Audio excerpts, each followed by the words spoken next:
Hello everyone, welcome to my back another new videos. আশা করি আপনারা সবাই ভালো আছেন। আমি আল্লাহর মতো অনেক ভালো আছি। এই গরমে আর কেমন থাকা যায়, যাই হোক তাও বলি আলহামদুলিল্লাহ অনেক ভালো আছি।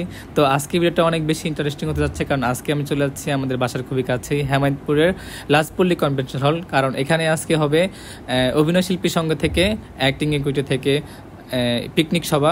এটা এক কথায় হচ্ছে পিকনিক বা মিলন মেলা বলা যায়, যা প্রতি বছরে একবার হয়। তো আমি গতবারও গিয়েছিলাম, যেটা ভিডিও আপনারা হয়তো ফেসবুকে দেখেছেন। বৈশাখ মাসের শুরুতে বৈশাখ উৎসব হচ্ছে, আর হচ্ছে পিকনিক আলোচনা সভা। তো চারদিকে এত সুন্দর করে সাজানো হয়েছে, কিন্তু এই রোদের কারণে আসলে আমি পুরো ঘেমে যাচ্ছিলাম। তারপরে শুধুমাত্র আপনাদের কাছে শেয়ার করার জন্য এই ভিডিওগুলো করা। যেহেতু খুব সকালে আমি এখানে চলে এসেছি, তাই অনেকে এসেছে আবার অনেকে আসে নাই। শুধু আমি একাই ঘুরে দেখছিলাম, সাথে আমাদের ইমরান হাসু ভাই ছিল। এই গরমে আমার অনেক অসহ্য লাগছিল, কিন্তু যখন হুমায়ুন আহমেদের ফেভারিট নাটকের আর্টিস্টগুলো এসেছে তখন আমার খুবই ভালো লেগে যায়। এখানে ডাক্তার এজাজুল ইসলাম ছিল, যাকে আমি টিভির পর্দায় আমি খুবই তার অনেক ফ্যান আমি তার। এখানে আস্তে আস্তে সব নাটকের আর্টিস্টগুলো আসতে থাকে, আর সময় টিভির তানবীর ভাইয়া সকলের ইন্টারভিউ নিতে থাকে। ডাক্তার এজাজুল আঙ্কেলের কথা কি বলবো, তার অভিনয়ের বরাবর আমি ফ্যান ছিলাম। তার এমন কোন নাটক নাই যেগুলো আমি দেখি নাই। তারা তিনজনের ভিতরে সে ছিল একজন, বাকি দুজন ছিল আরেক দিকে। তো যাই হোক, এখন ইমরান ভাই একটি সুন্দরী মেয়ের ছবি তুলে দিচ্ছে, আর আমি লুকিয়ে সেটা ভিডিও করে নিলাম।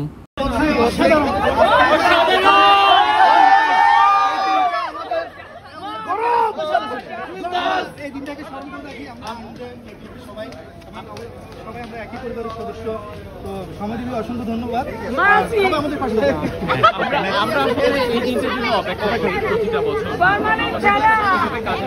কিন্তু তা হয়নি, এবং বিজিত প্রার্থী জয়ী প্রার্থী একে অপরকে ফুলের মালা দিয়ে বরণ করে নিয়েছেন। নির্বাচন কেমন দেখেছেন, আপনার কাছে কেমন লেগেছে? গতকালকে যে জিনিসটা হয়েছে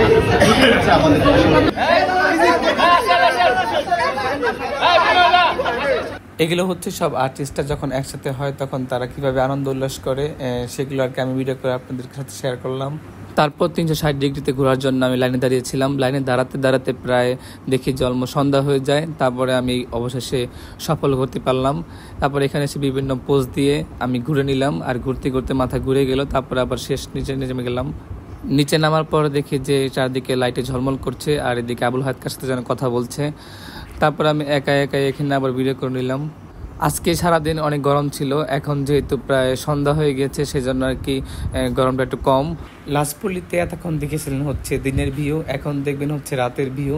তো রাতে হচ্ছে এরকম লেগেছে আমার কাছে, আর খুবই ভালো লেগেছে। বাহিরের ভিউ তো এখনও অনেক দেখেছেন, এখন আমরা ভিতরে যাব। তো ভিতরে কনসার্ট হচ্ছিল এবং গান নাচ হচ্ছিল, তখন আমি বাহিরে ছিলাম। তো সেগুলো কি তেমন ভিডিও করা হয় নাই। তো এখন র্যাফেল ড্র চলছে ভিতরে। তো এখানে অনেক আর্টিস্ট ছিল যারা হচ্ছে লটারি ধরেছে। তারপর বাইরে এসে দেখলাম যেখানে আমাদের শেফালি খেলা।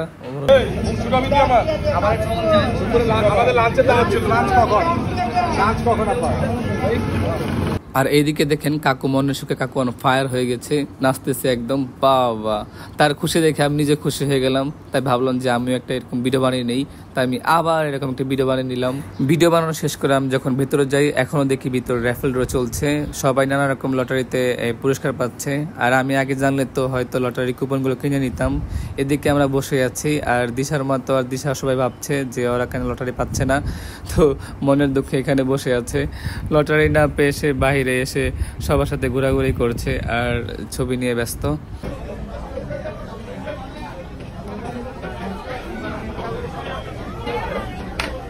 তারপর গাইস আস্তে আস্তে বৈশাখী মেলা এবং অ্যাক্টরস ইকুইটির পিকনিকটা এখানে শেষ।